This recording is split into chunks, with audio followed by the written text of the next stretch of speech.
نحمده ونصلي على رسوله الكريم اما بعد بسم اللہ الرحمن الرحیم العلماء ورثۃ الانبیاء۔ میرے واجب الاحترام بزرگوں، دوستوں، علماء کرام، میری بیٹیاں، بہنیں، مائیں جو سن رہی ہیں، آج جس مبارک تقریب میں ہم جمع ہیں اس پر اللہ تبارک و تعالیٰ کا جتنا ہی شکر ادا کیا جائے اتنا ہی کم ہے۔ بہت قیمتی وقت ہے زندگی کا جو ہر انسان کا گزر رہا ہے، اور سب سے زیادہ قیمتی وقت وہ ہے جو مسجد کے ماحول میں گزرے، پھر ایسی محافل میں گزرے جہاں قال اللہ و قال رسول کی بات ہو رہی ہو۔ ہم بہت خوش نصیب ہیں، خوش قسمت ہیں۔ یہاں آ کر جو سب سے بڑی خوشی ہوتی ہے، پچھلے سال بھی حاضر ہوا تھا میں تو جاہل انسان ہوں، حضرت مفتی صاحب کا حسن ظن ہے، شفقت ہے جو میرے بارے میں فرماتے ہیں، ایک بھی وہ علامت نہیں میرے اندر کہ یہاں علماء کرام زیادہ نظر آتے ہیں ماشاءاللہ۔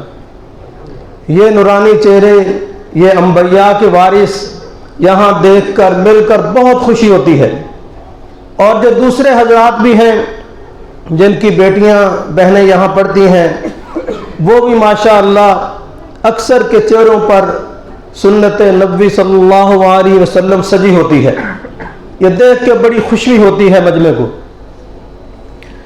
حضرت مفتی احسن محمود صاحب دامت برکاتہم العالیہ اور استاذ العلماء شیخ الحدیث حضرت مولانا شیر رحمان صاحب اور حضرت مولانا ثقلین عباس صاحب اور دیگر اساتذہ کرام، معاونین جامعہ جو دامے درمے سخن قدمے جامعہ کے ساتھ تعاون فرماتے ہیں، سب لوگ ماشاءاللہ مبارکباد کے مستحق ہیں۔ اور یہاں پر جو علماء کرام تشریف لائے ہیں ان کا بھی میں تہ دل سے شکر گزار ہوں کہ حضرت مفتی صاحب کی دعوت پر یہاں پر تشریف لاتے ہیں اور اس محفل، اس جو ختم بخاری شریف کی تقریب ہے، اس کو رونق بخشتے ہیں۔ مدارس بہت بڑی اللہ تبارک و تعالیٰ کی نعمت ہے۔ شروع سے لے کر آج تک دشمن نے کوشش بہت کی کہ ان مدارس کو ختم کر دیا جائے۔ تاریخ علماء کرام جانتے ہیں، 1857 کی جنگ آزادی ہو یا اس وقت سے لے کر آج تک جو فاسق و فاجر لوگ ہیں، جو دین سے بیزار لوگ ہیں، کون لوگ ہیں؟ دین سے بیزار لوگ ہیں، مغرب زدہ لوگ ہیں، وہ نہیں چاہتے یہ مدارس رہیں، مساجد رہیں، مساجد سے اذان گونجے، مساجد کے اندر دین سکھایا جائے، دین کی آواز بلند ہو، وہ نہیں چاہتے۔ یہ وہ مساجد ہیں، یہ وہ اذان ہے، یہ وہ اللہ کی نعمتیں ہیں جو پہلی امتوں کے پاس نہیں تھیں، اللہ نے ہمیں دی ہیں۔ اذان ہمارے لیے، مسجد ہمارے لیے، تو میرے بھائیو یہ ساری نعمتیں قرآن پاک کی دولت ہمارے لیے۔ آج ختم بخاری ہماری بہنوں بیٹیوں کا پروگرام ہے، تو اس حوالے سے دو تین باتیں عرض کروں گا کہ اس وقت کچھ مغرب زدہ دین سے بیزار خواتین عورت مارچ نکالتی ہیں۔ کیا نکالتی ہیں؟ عورت مارچ، کہ ہمیں آزادی نہیں مل رہی، ہمارے حقوق غصب کر لیے گئے ہیں، تو اس لیے ہم روڈ پر آئی ہیں کہ ہمیں آزادی دی جائے۔ کیا دی جائے؟ آزادی دی جائے، ہمارے حقوق سلب کر لیے گئے ہیں۔ تو میرے بھائیوں ان سے پوچھو کہ تمہیں آزادی کون سی چاہیے؟ تم تو دین سے بیزار ہو، اسلام سے بیزار ہو، حالانکہ عورت وہ مقدس اللہ تبارک و تعالیٰ کی نعمت کہوں گا اس کو، ماں کی شکل میں ہو، بیوی کی شکل میں ہو، بہن کی شکل میں ہو، بیٹی کی شکل میں ہو۔ جو لوگ یورپ میں جاتے ہیں ان سے پوچھو کہ وہاں عورت کا کیا مقام ہے۔ بھیڑ بکریوں کی طرح عورتیں پھر رہی ہیں، کوئی ان کا لا نہیں، وہاں پر کوئی تحفظ نہیں ہے، کوئی عزت نہیں ہے۔ اگر کسی مذہب نے عزت دی ہے تو اسلام نے عورت کو عزت دی ہے۔ کون کہتا ہے کہ مسلمان کے ملک میں رہتے ہوئے عورت مارچ کر رہے ہیں؟ وہ صرف دین سے بیزار لوگ ہیں۔ این جی اوز پیسہ لگاتی ہے کہ روڈوں پر آؤ، نوجوان بچیوں کو ذہن دو کہ تمہیں قید کیا جا رہا ہے گھر کے اندر۔ میرے بھائیوں، اسلام کیا کہتا ہے عورت کے بارے میں؟ اسلام کہتا ہے تمہارے بال تمہاری سطر ہے، تمہارا جسم تمہاری سطر ہے۔ جو بال کھلے ہوئے، کپڑے مختصر اور جو ٹراؤزر ہیں پنڈلیوں تک، ابے یہ تو ہمیں سنت میں بتایا گیا ہے کہ شلوار اوپر رکھو، تہمت اوپر باندھو، جبہ ہو تو اوپر رکھو ٹخنوں سے، لیکن آدھی آدھی پنڈلیاں ننگی ہیں، لباس مختصر ہے، بال کھلے ہوئے ہیں اور بیٹھ کے دین کی بات کر رہی ہیں۔ کتنا بڑا المیہ ہے۔ جب ایسی عورت گھر سے نکلتی ہے تو شریعت ہماری کیا کہتی ہے؟ علیہ لعنت اللہ والملائکۃ والناس اجمعین۔ پھر میڈیا پہ آ کے شور مچاتی ہیں، پھر روڈوں پہ آ کر بھنگڑا ڈالتی ہیں۔ میرے بتاؤ بھائیو، یہ دین ہے یا دین سے بیزاری ہے؟ تو اپنی بہنوں سے کہنا چاہتا ہوں، بیٹیوں سے کہنا چاہتا ہوں کہ ایسی چیزوں کو بچو۔ ایک بیٹی، ایک بہن جب عالم بن کے گھر سے نکلتی ہے، اس مدرسے سے، جامعہ سے، تو میرے بھائیوں، وہ بیٹی، وہ بہن پورے خاندان کا سبب بنتی ہے ہدایت کا، پورے خاندان کی ہدایت کا سبب بنتی ہے۔ وہ تب بنے گی جب جو یہاں پر اساتذہ نے پڑھایا ہے، انہوں نے پڑھا ہے، اس پر اگر عمل کریں گی تو پورے خاندان کی ہدایت کا سبب بنے گی۔ اگر وہ عمل نہیں کریں گی تو اس سے زہریلی خاتون کوئی نہیں دیکھی میں نے۔ کل کراچی میں تھا، پرسوں وہاں پر ایک بزرگ تشریف لائے، پی آئی اے میں ریٹائرڈ ہوئے، بہت بڑی فیملی ہے، ابھی کوہاٹ شفٹ ہو گئے۔ انہوں نے کہا جی میں بیٹی سے بہت تنگ ہوں۔ میں ایک مثال دے رہا ہوں، الزام نہیں لگا رہا، ایسے نہیں، بیسیوں واقعات ہیں۔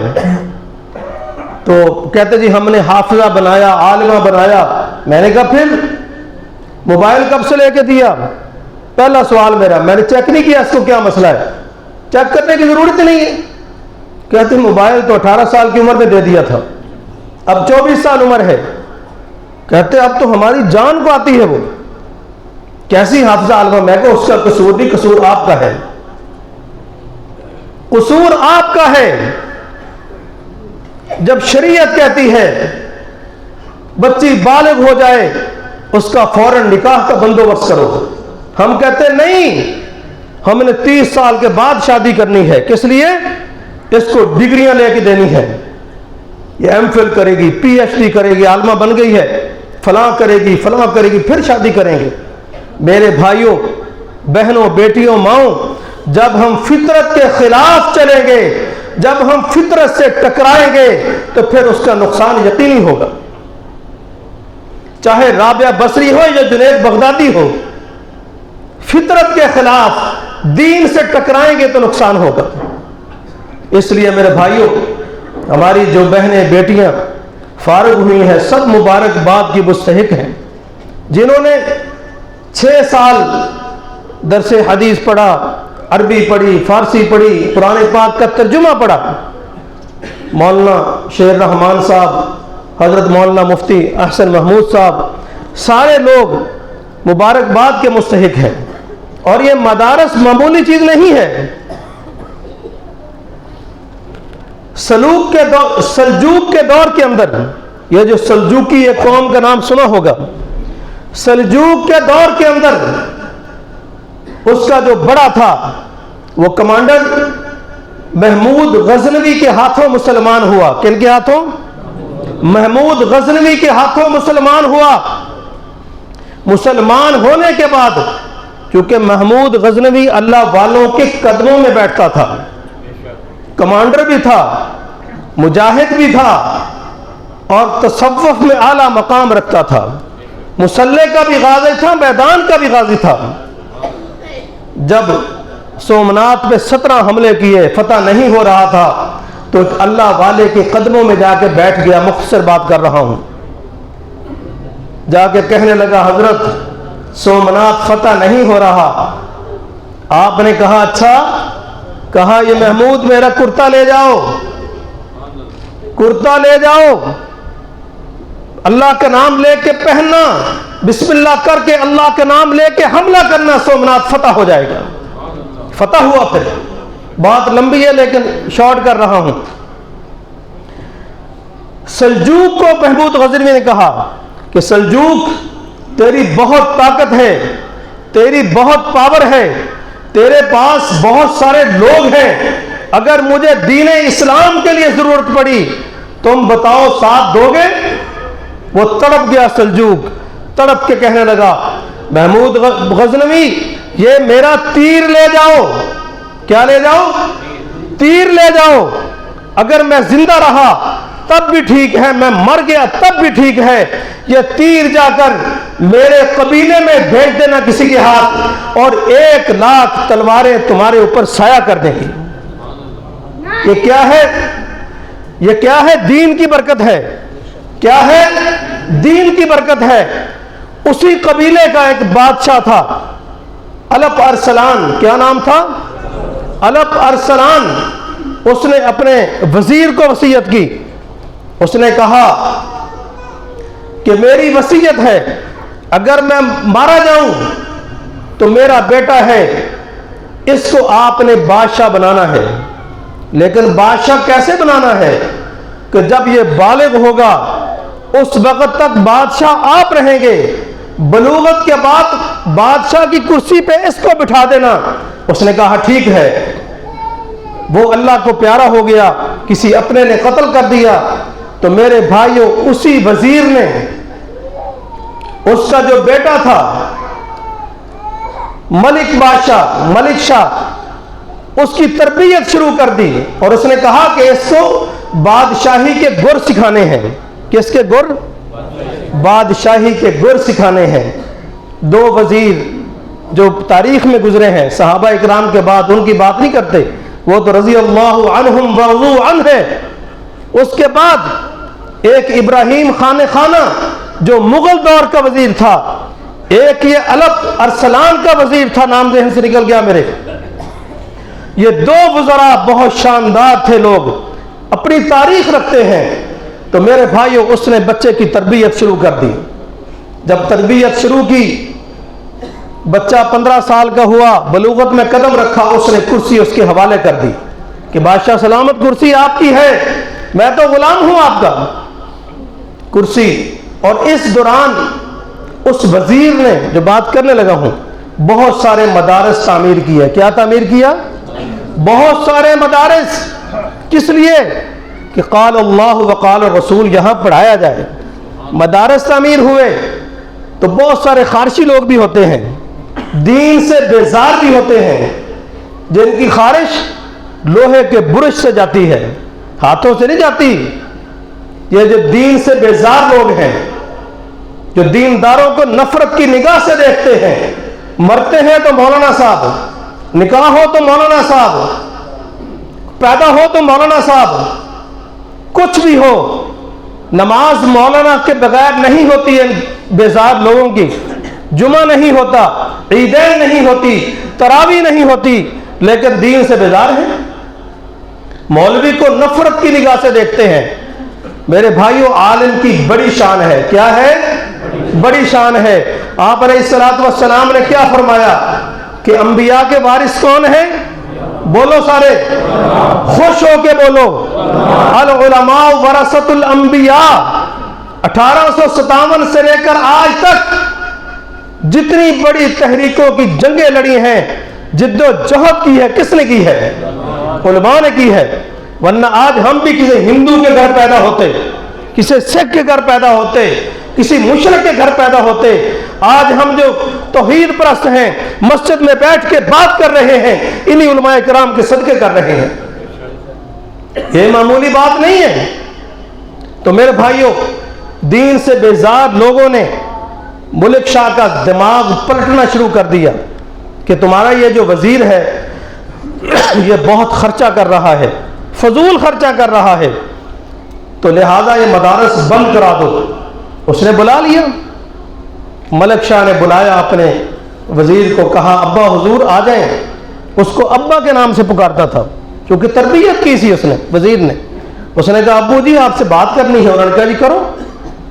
انہوں نے کہا بات یہ کرنی ہے کہ یہ جو تم مدارس بنا رہے ہو اس کا کیا فائدہ ہے، خواہ مخواہ اسٹیٹ کا پیسہ ضائع کر رہے ہو۔ اس نے کہا کہ میں آپ کے لیے دعاؤں کی فوج تیار کر رہا ہوں، جو آپ کے لیے دعا کریں گے۔ یہ معمولی بات نہیں ہے، پانی دینا۔ جیسے مفتی صاحب فرما رہے تھے کہ ہمارے ابا سارا پیسہ اس پہ خرچ کر رہے ہیں، وہ دعاؤں کی فوج تیار کر رہے ہیں۔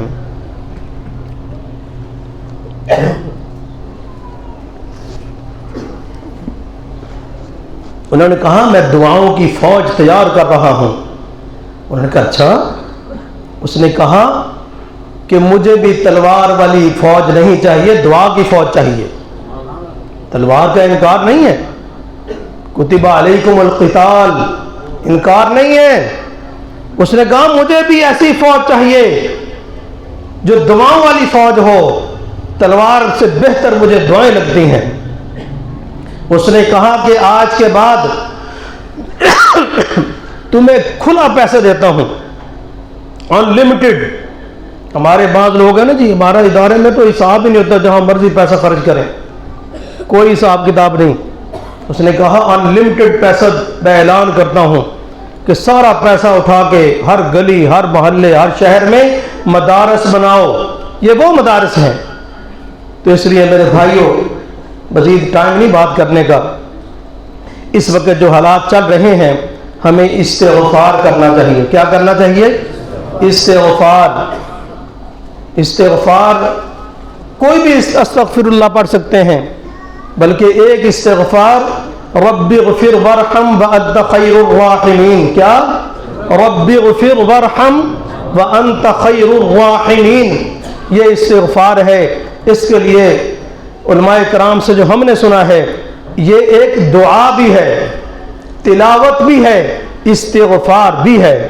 کتنی چیزیں ہیں؟ تلاوت، دعا، استغفار۔ اور علماء کرام نے لکھا ہے اس کے بارے میں، شیخ الحدیث صاحب موجود ہیں کتابوں میں، کہ جو یہ پڑھتا ہے اللہ تبارک و تعالیٰ اس کو عذاب سے بچائیں گے، عذاب نہیں دیں گے۔ اس لیے بعض یہاں تک لکھا ہے، علماء کرام فرماتے ہیں کہ صبح شام ایک ایک تسبیح لازمی پڑھا کرو، کیونکہ دجالی دور ہے۔ کون سا دور ہے؟ دجالی دور ہے، اس کے فتنے سر اٹھا رہے ہیں۔ ایک تو سورۃ کہف کی ترتیب لازمی رکھے جمعے کے روز، اور رب اغفر وارحم وانت خیر الرازقین وانت خیر الراحمین، یہ لازمی ایک تسبیح صبح ایک شام پڑھے۔ اور فجر کے بعد کوشش کرے سورہ یاسین پڑھ لیا کرے۔ کیا پڑھنا ہے؟ سورہ یاسین۔ سارے دن کے کام اللہ تبارک و تعالیٰ آسان فرما دیتے ہیں۔ اور ظہر کے بعد سورۃ فتح کی تلاوت کریں۔ کون سی تلاوت؟ اللہ تبارک و تعالیٰ حج اور عمرے پہ لے جائیں گے۔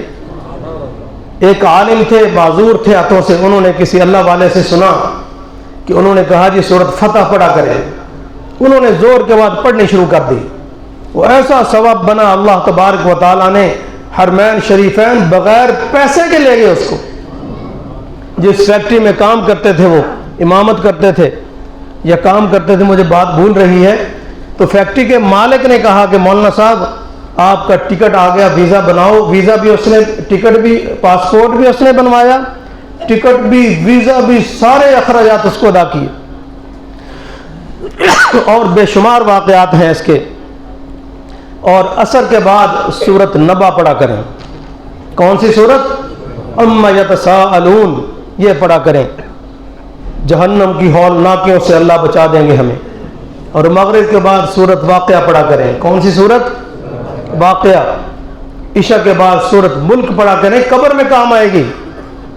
اس وقت جب شاہ صاحب، حاجی صاحب، راجہ صاحب، ملک صاحب، رانا صاحب، شیخ الحدیث صاحب، سب کو وہ اٹھا کے ڈال دیتے ہیں قبر کے اندر۔ وہاں کون کام آئے گی؟ سورۃ ملک جا کام آئے گی، اور فجر کی نماز کام آئے گی۔ کون سی نماز؟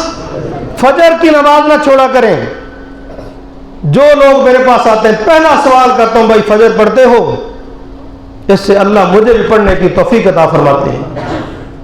حدیث شریف میں آتا ہے، بخاری شریف کی حدیث ہے، جو انسان فجر کی نماز نہیں پڑھتا، شیطان یہاں رکھ کے یہ الفاظ ہیں، اس کے کان میں پیشاب کرتا ہے۔ کیا کرتا ہے؟ پیشاب کرتا ہے۔ اور کئی لوگ ایسے ہیں جو رمضان المبارک میں بھی فجر نہیں پڑھتے، پورا سال نہیں پڑھتے، پورا سال کان کے اندر پیشاب جاتا رہا شیطان کا، پھر کہتے ہیں یا اللہ خیر، نیند نہیں آتی، سکون نہیں ہے، رزق نہیں ہے، گھر میں مسائل ہیں، پریشانیاں ہیں۔ اور بھائی نہیں ہونا تو اور کیا ہونا ہے؟ ہمارا کام ہے فرائض کو ادا کرنا، گناہوں سے بچنا اور نیکیاں کرنی۔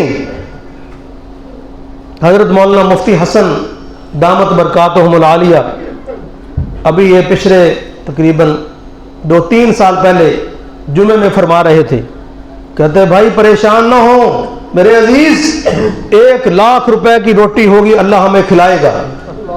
کیا فرمایا؟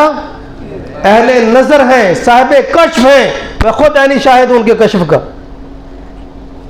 وہ دیکھ رہے تھے آنے والے حالات۔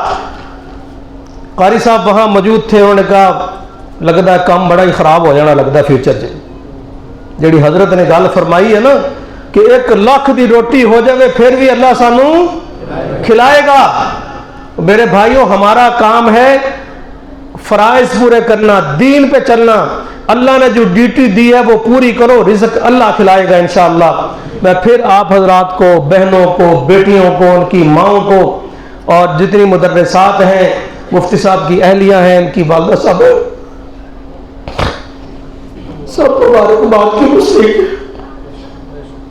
اللہ تعالیٰ ہم جتنی بیٹیاں ہیں، بہنیں ہیں، سب کو دین سکھانے کی، سیکھنے کی توفیق عطا فرمائے۔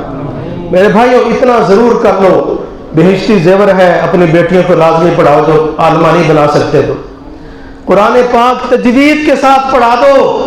کل کو مرنے کے بعد پڑھیں گی تو آپ کو ثواب ملے گا۔